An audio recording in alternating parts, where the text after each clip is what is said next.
Exactly. Back with Julia Roberts, who has a new movie, Erin, Brockovich, which comes out this Friday. It's great. I love the movie, and I love Patrick's Day. St. Patrick's Day. I call it Erin Go Brockovich.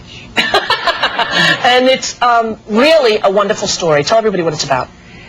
It's a true story about a woman who, as the movie opens, 3 kids, no job, no kind of hopes down the road, really struggling, and she gets into this car accident and ends up hiring a lawyer played beautifully by Albert Finney.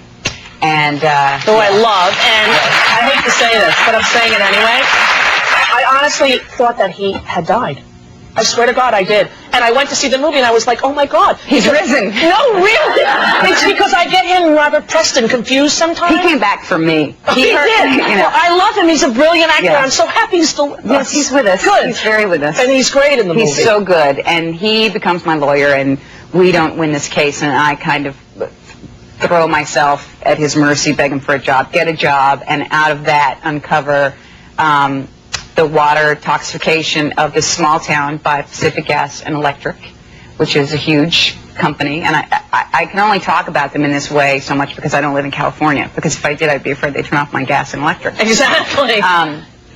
But anyway, and so it's basically, it's a true story about this woman who triumphs over every kind of peril you can imagine and really brought to light a terrible injustice brought on by this company and these people who were getting sick from their water sources of every kind, and it is the biggest civil action suit ever won in this country.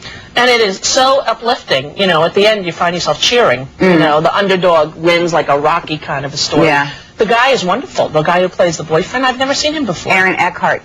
He's fantastic in this movie, and you probably have seen him, you just don't recognize him. Maybe. What else is he Because on? he's a morph man. Oh, really? He's different in every movie? He was in The Company of Men. Didn't see it. He was in Your Friends and Neighbors. Didn't see it. Yeah. Independent movies? Neil LaBute. See, I go for the big, you know, big budget movies. I can't think of one of those. Yeah, all right. Well, it's the first time I saw him, and he's damn good. We have a clip. And you know what I loved about you in this movie is sometimes when actresses don't have kids and you know they're playing moms, it's hard to believe because you think to yourself, she doesn't have any kids. You're so great with the kids, especially the little baby who would be, like, talking. When you were doing the letter and the baby went like, ah, and you were so, obviously, you know, you interacted with the baby. Like, it was just so natural. Well, I have to say that, I love children, and I have a beautiful niece, Emma, who I adore, but these were great kids because in total there were 2, 4, 6 of them to play my 3 children because I had 2 sets of babies, baby babies, and then 2-year-old babies.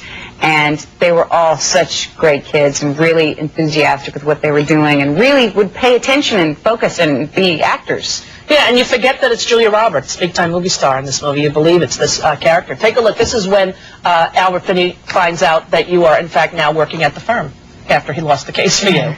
Take a look. Erin, how's it going? You never called me back. I left messages. You did? Well, I didn't know that. Donald seems to think that you said There's 2 things that aggravate me, Mr. Masry.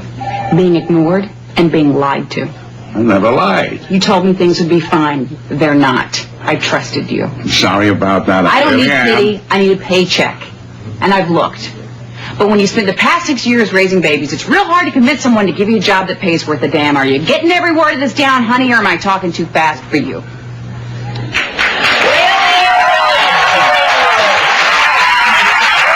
Did you guys recognize the woman who plays Albert's secretary is Conchata Ferrell, who was the pizza parlor owner of Mystic Pizza? Yeah, she's a wonderful actress. I used to always see her at the Universal Movie Theater. She must have lived near there. I don't know. Well, she did. If you see her, ask her, because I used to see her and go, that's the lady from Mr. Pizza, to my friends. Now, I was going to ask you something, but I forgot now. Must have been good. No, not crap. Is it on your thing? No, it's not on my thing. I don't even look at my thing. Oh, Benjamin? No, but he's so cute. I know. How impressive was he on your show? With his show of strength? With his doing his little tricks. But you know what I told him when he came home? I was like, baby, your scorpion is really beautiful, but the way that you did it on the Rosie show is the hardest way to ever, that is not the way to do a scorpion. That is like going the most difficult route possible to the scorpion. Well, you know, that's the way I usually do the scorpion, and I was really impressed. No, oh, I know what it was. I was going to tell you how great you were on Letterman. Oh, thank you. When Letterman came back, did you see how sweet Julia was with him? And it was such, you know, I feel like everyone else watching, you feel so, like you just want to hug him, right? No, I love him so much, and I really, the minute I walked out there and saw him, I was so overcome with emotion that we almost lost this beautiful, wonderful, funny man. And so it was just a little love fest. Yeah, it was really sweet. It really was. I was home watching it, and it was really great. The movie opens this Friday. It's great to see you. Thank you. Be well. Say hi to Beth. See you at Madison Square Garden. I'll see you at the Garden. All right.